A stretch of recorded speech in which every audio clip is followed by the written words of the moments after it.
La ilahe illallah. Устаз кошуна адамга $1150 бердим эле.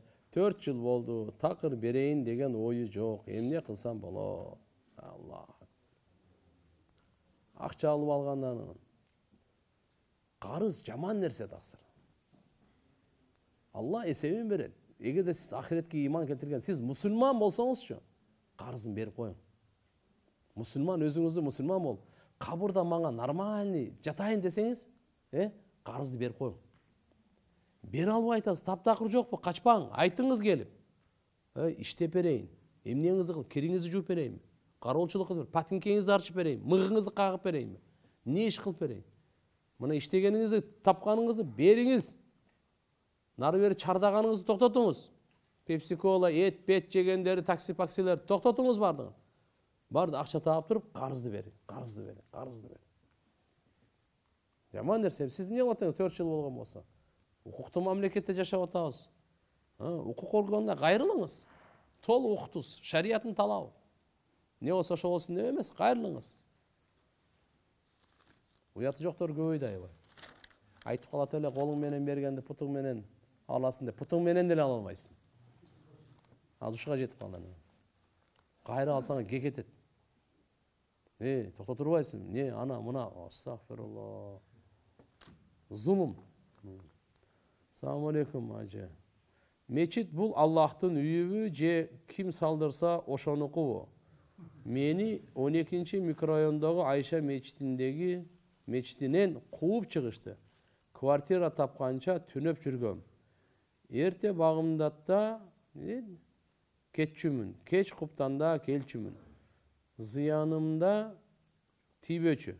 Менин көзүм азиз, 1-чи топтогу майыпмын. Сиздин сабактарыңызда мечиттерге келип майда чүйдө сатам. Шоколад, жвачка, салфетка. Алла жараткан кең ааламда мага окшогон азиз майыпка бир мечиттин бурчунан орун болобу? Азыр жамааттын алдында отурам. Жүрөгүндө мээрими бар, берешен туугандарга кайрылам. Мага чакан кичине бир бөлмө таап бериңиздерчи. Аллахым сиздерге бейиштен кават-кават үйлөрдү насип кылсын. Ажеке мага дуа кылып коюңузчу. Аллахым иншалла жардам берсин. Эми карап көрүңүз. О киши мага да өткөндө дагы жолуккан эле. Катым окубай койдуңуз деп капа болуп, эми азыр катын азыр окуп атам 1-чи жолу. Эми түшүндүм биринекенен. Эми карап бир туугандар болсо, мен иншалла жардам беребиз. Көзү майып, биринчи дейт.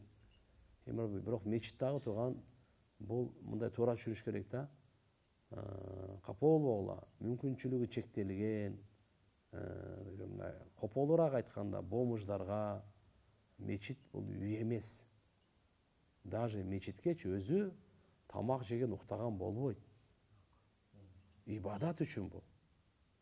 Бирок биздеги мурда билесиздер, даватчылар мечитке келип тамак жеп, мечитке келип уктап, зарылчылыктын негизинде болчу. 3 күн турат, иштеп, себеп дегенде жанындагы бөлмө жок эле да. Азыр алхамдулилля дават бөлмөлөрү курулуп, өтө жакшы болуп калды.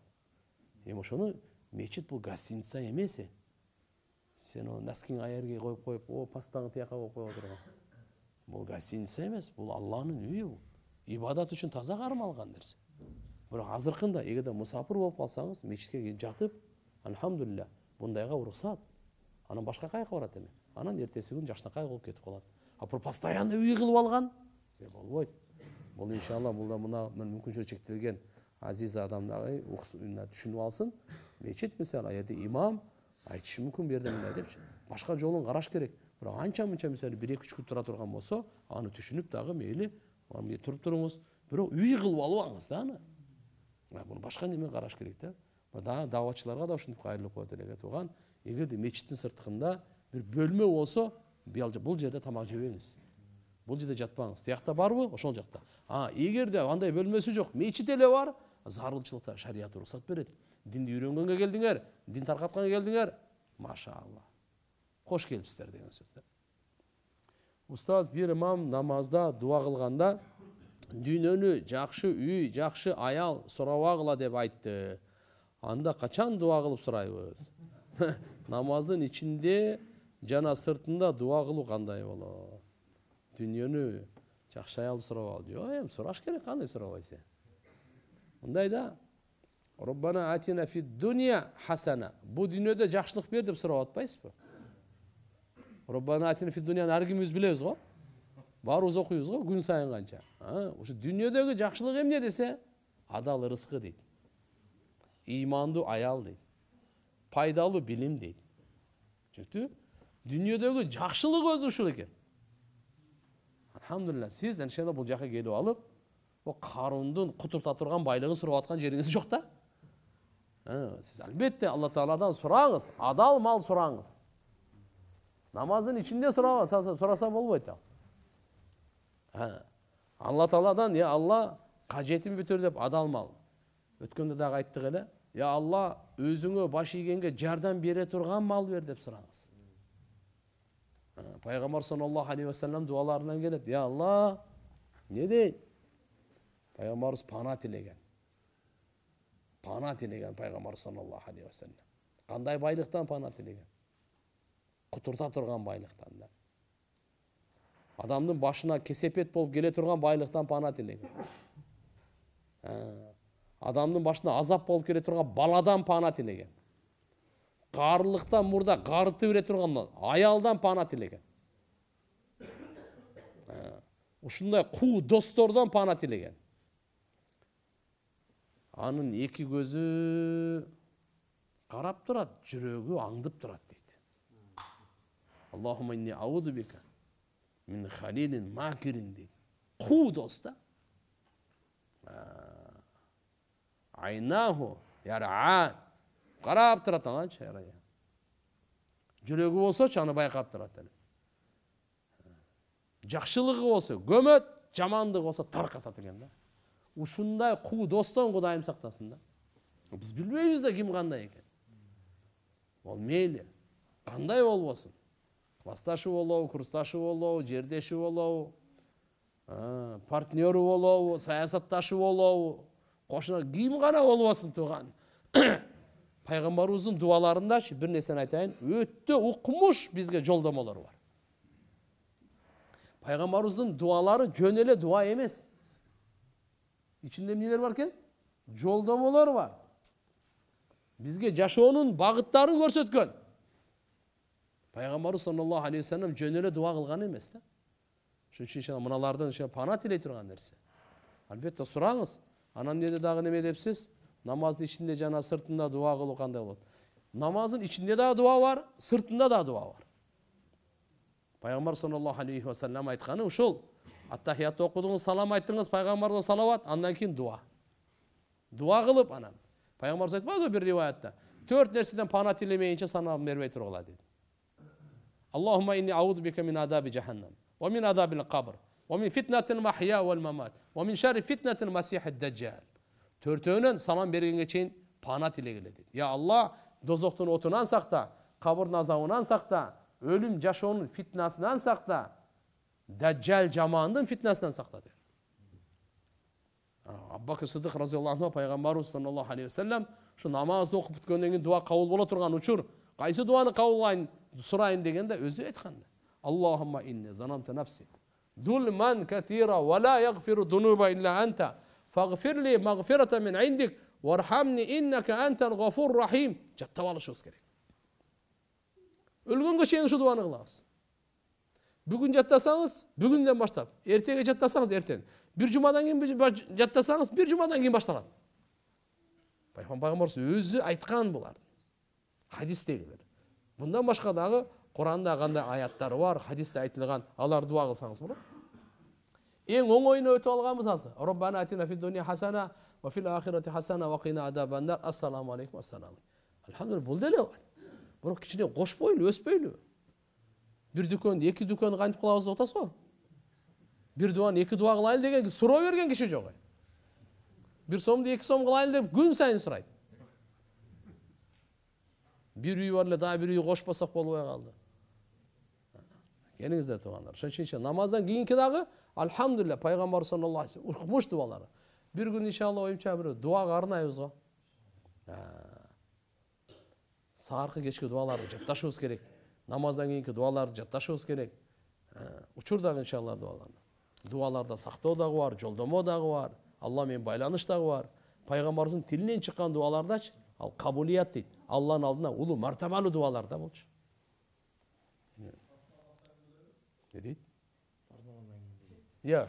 Farz namazdan keyin эле. Farz namazdan keyin de dua var. Namazды бүткөндөн кийин да дуа бар. Жамгыр жагандан кийин да дуа бар. Мечиттен чыкканда дагы, киргенде дагы, жатаарда дагы, турганда да, кийим кийгенде да, чечингенде, тамактан алдын, тамактан кийин. Аллах пайгамбар ушунчалык дуаларды айткан кадам-кадам. Farz namazdan keyin дагы, тахажжуттан кийин, бардыгын бүткөндөн кийин дагы. Дүйнөгө берилип кетүү, аны кууп кетүү иманыбызга өтө чоң зыян экенин динибиз үйрөтөт. Ушул сөздү туура эмес түшүнүп алып, бизнес кылууга, көп акча табуунун жолдорун үйрөнүүгө, соода кылууга, финансылык билимди көбөйтүүгө аракет кылбай жаткандайбыз. Баамымда, жыйынтыгында үй бүлө алдында милдеттерибизди аткарууга муктаж болуп, чет өлкөлөрдө кара жумуштарды жылдап иштеп жүрүп калуудабыз. Аз мээнет менен аз убакта көп акча иштөөнүн жолдорун үйрөнгүлө. Үй бүлөнү толук камсыздагыла, зекет садака көп бергиле. Бул аз акча үчүн чет элде үй бүлөнү таштап, жылдап иштөөдөн жакшыраак. Бирок байлыкты ашыкча сүйүп албагыла деп үйрөтсөк туура болобу, устаз? Пайгамбарыбыз ушул сыяктуу сөз айтканбы? Алла сизден ыраазы болсун. Жакшы эле сөз, жаман эмес. Албетте туура эле. Ислам динибиз умеренный деп коебуз го. Алхамдулилля, бардыгын эске алган, тегиз караган, тең салмактаган касиеттүү укмуш дин да. Бизде монашество жок. La rahbaniyata fil İslam. Biz anal жөөттөргө окшоп дүйнөнүн кулу болуп кетүү жок анда. Туганчылыктын бардыгынан кечип берген. Жок. Дүйнө дагы, ахирет дагы, дин дагы өз ордунда. Мен дайым витр важип намазына акыркы 3 сүрөнү окуймун. Ошол макру болуп калабы? Негизи эле ушул намазга бул сүрөнү окуйм деп тандасам болобу? Мындай туугандар, эгер болгон билген 3 эле сүрөңүз болсо, болот. Эгерде башка сүрөлөрдү билсеңиз дагы, ошо 3кө эле такалбаңыз, башка сүрөлөрдү да окуңуз. Өзү витр важиптеги сүннөт боюнча Саббихисма роббикал а'ла. Ушул сүрө биринчи. Кул я айюхал кафирун экинчи. Кул хуаллаху ахад үчүнчү. Пайгамбарыбыз витрде ушул 3 сүрөнү окуйт. Ушуга мисалы кээде башка сүрөлөрдү да, бирок көбүнчө ушуну окуганыңыз жакшыраак. Себеп дегенде сүннөткө эргешкендин өзүнчө соо аласыз. Сиз ден соолук каалайбыз. Рахмат. Менин сизге бир нече суроолорум бар эле. Мен бойдокмун, жана үйлөнгүм келип жүрөт. Кантип жарды туура тандоону сурасам, устаздар тагдырыңа жазылган кызды көргөндө жүрөгүң тыз деп кетет дейт.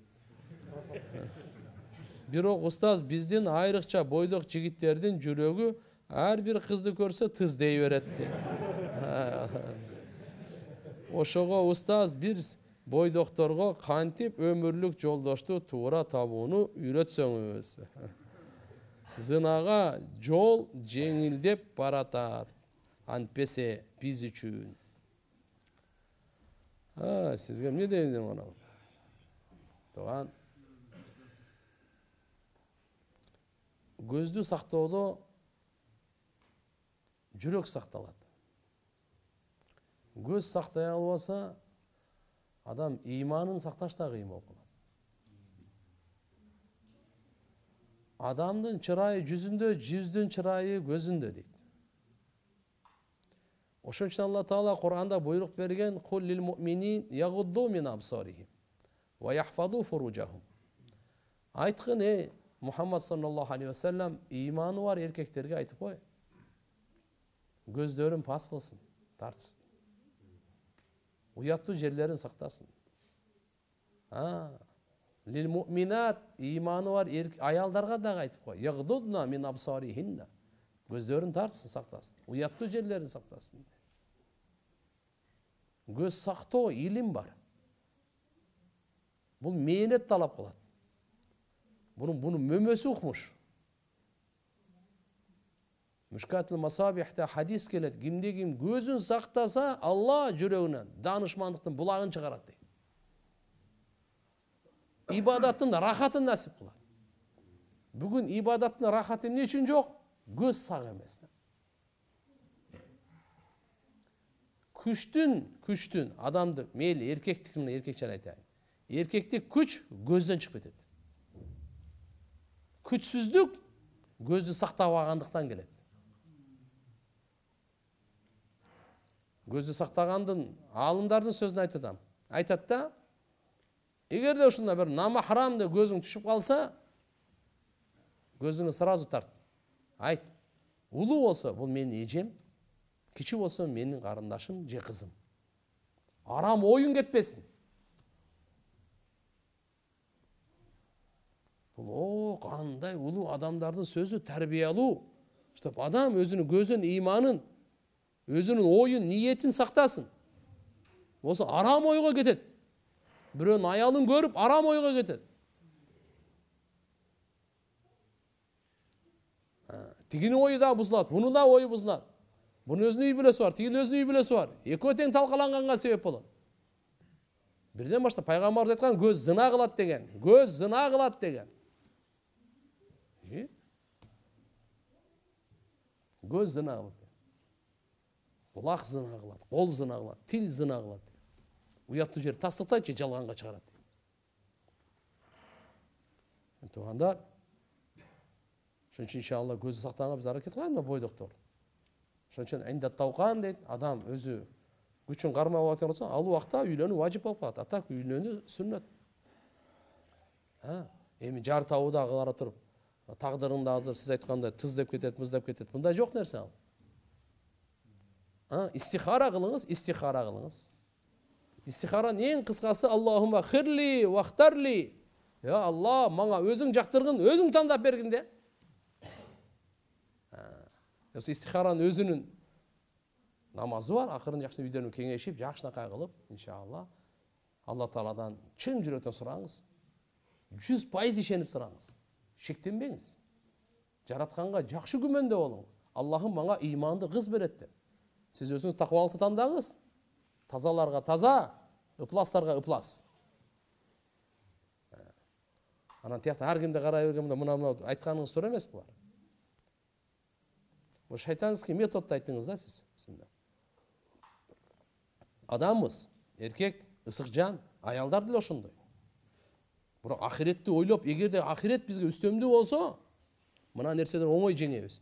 Егерде біз ақиретті айтпасақ, Алладан қорқуны айтпасақ, адам тезел азғырылады. Пайғамбар айтқан, менің үмметіме аялдардан дағы қорқыныштырақ фитна қалтырған емесмін. Шөншін туғандар, бекер айтқан жоқ, бір еркек, аял, екі жалғыз қалған болса, үшінші точно шайтан бұл. То есть намахрамдар. Шөншін шарият бардығына чегін қойған. Құранында Алла Тағала, зына қылва деген жоқ. Ла тақрабу зына, зынаға жақындауа қыла деген. То есть қайсы сөз. Сосын үшін бая музыкалар, тияқ-пияқтағылардан ал зынаға жақындата тұрған нәрседен. Шон үшін бері татат пияқтан. Мысалы мұна жерде мен қауымшылық ем, көп адамдар оғатта, көп нәрсені айтпайым да. Маңа келген, арызданған, сөйлешіп келгендерден ше. Қапош болсын өмір бойы ыр, музыка менен болшы. Алла Тағалам хидаят берсін. Башқа нары мен айтпайлы қойын. Кішіне бір еркектік қайраттылық, аялдық, арнамыстық деген қалбай қалады да. Анан жөнінде дингел деп асыл деп берген болбойды. Дин саңа ешнәрсе жамандық қалабайды. Сен просто таза бол, адам бол. Үй бүлеңнің жақшына қайғарап, все сен. Өзіңнің жақшына қайғарады. Кейбірлері қату тиет сыраданы башқаша айтады. Устаз биздин көп тааныштар мазхаб кармабайт. Ошолорго эмне үчүн мазхаб кармоо керектигин айтып койсоңуз. Жок, мазхаб кармаса болбойт. Улуу адамдар мазхаб кармап. Тууган. Мазхаб кармануу бизге сизге окшогондорго бүгүнкү доордо важип тууган. Куран, хадистен өзүн илими жетип мазхаб карманбай кете турган ал доордун эшиги жабылган ал. Муштахид деп коет аларды. Азыр ана мазхаб карманбагандар деле бар го. Биз мазхаб біз пайгамбарыбыз хадис, Алланын китебин, пайгамбар сүннөтөн кармай. Жок, ал имамын айтканын эле кылат я. Анын да устазы бар. Биз айтып атабыз, биздин устазыбыз Абу Ханифа. Сенин устазың ана имамның. Ошого караганда Абу Ханифанын илими күчтүү, биз ошону айтканын кылып атабыз. Сен деле ошо Гоголь деген шейхтин атын айтканын кылып атасың го. Ага караганда Абу Ханифа күчтүү го. Туура эмеспи? Ал деле өзүн ошо мындан. Жок, мен эч ким сөзүн укпайм, Алланын элчисин угам деп. Өзүң алдaba. Өзүң алдaba андан. Андай мүмкүн эмес. Ошо Алланын элчисинин сөзүн сизге ким айтты? Ким айтты сизге? Ким үйрөттү ошону? Кала Алла, кала Расул ким айтты? Десем Эшмат дейт. Эшматтын айтканын кылганда караганда, Абу Ханифанын айтканын кыла бериң дасыр. Ал сахабаларды көргөн киши. Пайгамбарыбыз дооруна жакын киши. Мына азыркы доорда киши эмес ал. Анын таквалыгы, анын илими, анын доору, анын пайгамбарыбыз Алла Таала пайгамбарыбызга жакын жаратканы таптакыр бөлөк нерсе. Бирок урушпагыла. Уруша ал жакшы нерсе, маданиятсыздык. Айтып илим, далил менен сүйлөсө, бирок урушкан кажет жок. Балалуу болбойт экенин билип туруп, балалуу болбойт экенин билип туруп үйлөнбөй койсо болобу? Же Аллахка тобокел кылып үйлөнсө болобу? Эгерде бир кыздын ошо балалуу болбойт деп айткан болсо, балалуу болобу болбойбу буну Алла чечет турган. Бирок мынаны карап туруңуз да, мынаны караңыз. Пайгамбар саллаллаху алейхи ва саллям айткан. Силер үйлөнүп бала чакалуу болуп көбөйгүлө деген. Себеби мен кыямат күнү үммөтүмдүн көпчүлүгү менен сыймыктанамын деген. Ошон үчүн аз балалуу, аз проблема дегенди көмүп салыш керек. Ушундай бир батыштын бир ураны бар, девиз. Аз үй бүлө, аз проблема дейт да. Биз айтабыз буларга каршы, көп үй бүлө, көп барака дейбиз. Таша буякта дейбиз. Ана. Аларга каршы. Алардык ушундай. Эгерде көп болсо, көп проблема болот дейт да. Балаң көп болсо, көп проблема, ар бирин проблема деп. Ал сенин көз карашыңа. Акылы кемдердин көз карашы. Жагабы жакпайбы айтып кой берейин. Акылы толуктар пайгамбарлар. Алардын акылы, илими, бардык таанышмал, бардык жана толук. Биз ошонун айтканын угабызбы же сенин айтканыңды угабызбы? Ана, көп үй бүлөлү көп береке турганда. Мындан эч качан неме кылбаш керек. Мага бир уул болот, бир кыз болот. Жок. Элди көбөйтүш керек. Кыргыз эли көбөйсүн. Мусулмандар көбөйсүн. Пайгамбар ошон үчүн айтты да, көп төрөй турган, көп күйөөсүн жакшы көргөн аялга үйлөнгүлө деди, кызга үйлөнгүлө деди. Ал-вадуд. Каяктан билесиң бул көп төрөйткөн, күйөөсүн көп жакшы көрөт экен. Ал билиш оңой эле. Энесин көрүп кызын ал дейт. Ошонун энесин көр. Анын сиңдилери бар, эжелери бар, тайэжелери бар. Ошого карап эле кыз дагы тартылат ошондой, аркасынан эле кетет. Күйөөсүн көп сыйлаган болсо, иншалла кызы дагы турмушка чыкса күйөөсүн сыйлайт. Эгерде күйөөсүн какшаткан болсо, мына кызы чыкса деле турмушка кудум ошондой эле болот. Ошон үчүн бекер кыргыздардын мына акыл сөз бекер калган эмес да. Эшигин көрүп төрүнөт, энесин көрүп кызын ал. Аллаху акбар. Ата бабалар кандай хадистердин мындайча айтканда бир элибизге түшүнүктүү сөз менен жеткирип койгон. Бир сөз менен. Бирөө ширк амал кылды. Бирок өзү билбейт жана чын дилден ибадат кылып жүрөт. Бирок ал баягы ширкти экинчи жолу кылган жок. Анын ширк кылганын билип, бирок ага айтпай койсом болот. Жок, айтып коюш керек да, кандай айтпай койсун? Тооба кылсын да. Устаз, сиз эмнеге китеп жазбайсыз? Китеп жазып атабыз таксыр, жакшы ойдо боло бериңиз. Эми колдон келип күн сайын, алхамдулилла, күн сайын калем бар бизде. Эми азыр жетет экенбиз, бирөө мына бүгүн эле бир жерде той, бир жерде өлүм. Эмне кыласың? Таң каласың. Бу дүйнөнүн Аллаху акбар. Караңгы жарык боло бергенде, бир үйдө кайгы, бир үйдө курсанчылык. Алхамдулилла, сиздердин алдыңызга келип кичине кызмат кылабыз. Медреседе кызмат кылабыз. Бир аз үй бүлө бала чакамга да кичине кызмат кылабыз. Элге кичине бир аз кызмат кылабыз. Медреседе балдар күтүп отурат, сиздерден чыксак, ал жакка барабыз азыр. Кичине кызмат кылабыз. Кичине учур таап калып, китеп жазабыз. Азыр Кудайга шүгүр, азыр тафсир боюнча кетип атат азыр. Иншалла, 3 том чыкпады беле. Ошолор Хидаятул Курандын 2011-жылы жазылган эле, 2012-жылы чыккан эле. Ошого баштан аягына чейин азыр толуктап, дагы кошумчалап, мурунга караганда чындап эле Куран мужиза да, азыр кемчиликтер чыга берет экен. Ошолорду оңдоп, азыр кайрадан алхамдулилла басмага бердик. Буюрса жаңыланган варианты ушу 550 беттен чыгат. Биринчи тому. Экинчи, үчүнчү бар. Анан алхамдулилла азыр 4-сүнө бисмилла дедик. Андан сырткары дагы иншалла Куранын жалпы таржымасы боюнча ошондой эле өткөндөгү азыр мен биз ойлоп атам, мындай депчи, адамдардын көпчүлүгү бир 95%, 97% намаз окугандардан ушу Фатиханы, Ихлас, Фатиха, анан Каусар, Ихлас, Фалах, Нас окуйт экен да. Эми көбүрөөк билген аз экен да. Основной ушуну окуйт экен. Ошон үчүн ушунун котормосу жана тафсири боюнча мына Махмуд Кашкарийда сабак өттүк эле. Азыр ошонун үстүнөн иштеп атабыз. Кичине эл машаалла окуганда эмнени окуп атат, бир аз түшүнсүн. Аллага мактоо айтуу эмне, бисмилланын максаттары эмне, кайсы жерде айтылынат, фазилети кандай, өкүмү кандай, аузун кандай, ушундай кылыпчы. Кудай калса жакын арада иншалла чыгып калат. Жакшы дуа кылып туруңуздар.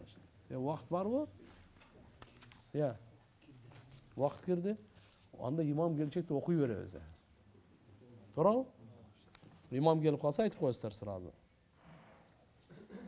Мынау. Васваса шайтан көмө телефонду кусун койдурсаң. Ошо туура экен. Assalamu alaikum. Damla менин жолдошумдун башы көп ооруйт, дары менен жүрөт, ар дайым бала чаканын ызычуусунда чыдабайт. Өткөн кече окудук эле буну. Чыдабайт. Ошол себептүү ал башка комнатада жатат. Анан мен бөлөк жатканга болбойт десем, башым ооруйт. Балдар ыйласа деп башка комнатага кирип кетет. Балдар менен өзүм жатам. Баары бир аял экенмин, корком түндөлөрү. Мен өзүм 5 убакыт намаз окуйм. Жолуктамын, алхамдулилла. Аллахтан дуа кыламын. Мунун кесепети болбойбу? Жолдошум намаз окубайт, бирок жумага барат. Динден түшүнүгү бар. Кандай кылсам болот? Балдарым жаш, эң кичүүсү 1 жаш. Мынаны эгерде баш ызычууга көтөрө албай атсачы, сөзсүз дем салдыртыңыздар. Баштан хижама алдыртыңыздар. Хижама, алхамдулилла, өз туура мындай профессионал адамга хижамат алдырында хижама. То есть канча өтө пайдалуу таксыр. Бул пайгамбарлык дарылоо да булчу. Бишкекте өзүнчө турабыз. Кайненем жакын жашайт. Намаз окугандарды, жоолукчан кыздарды жек көрөт. Менин үйүмө жумасына 2-3 жолу келип кетет. Жашообузга кийгилишип аялымды намаздан дагы алыстатты. Кантип үйгө келбеңиз деп айта алабыз. Кандай кеңеш бересиз? Үйгө келбеңиз дебеңиз.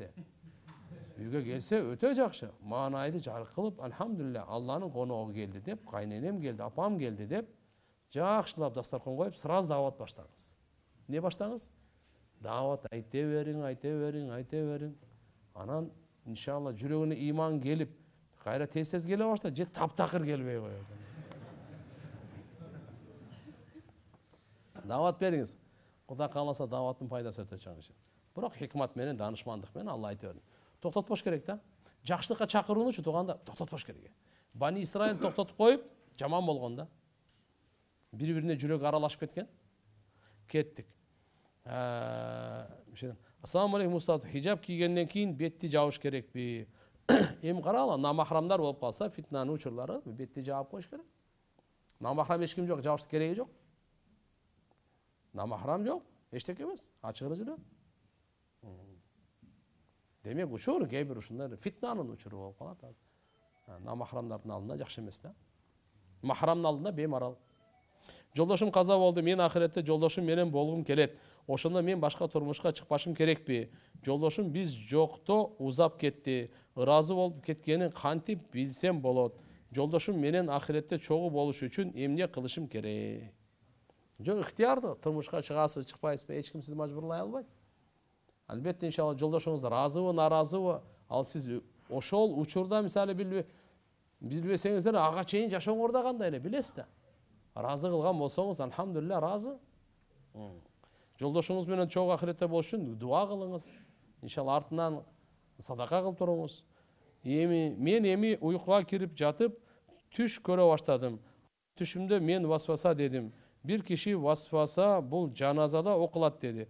Дароо ойгонуп чочуп, бул сөздү билбейт элем, телефонду алып Google'га жазсам, шайтан азгырыгы күмөн сано деп турат. Суро, мага шайтан кирип кеткенби? Вроде жакшы эле жүрөм. Аллага шүгүр, намаз окуйбуз. Жок, кээде ушундай ар кандай шайтандан деле түш келет да.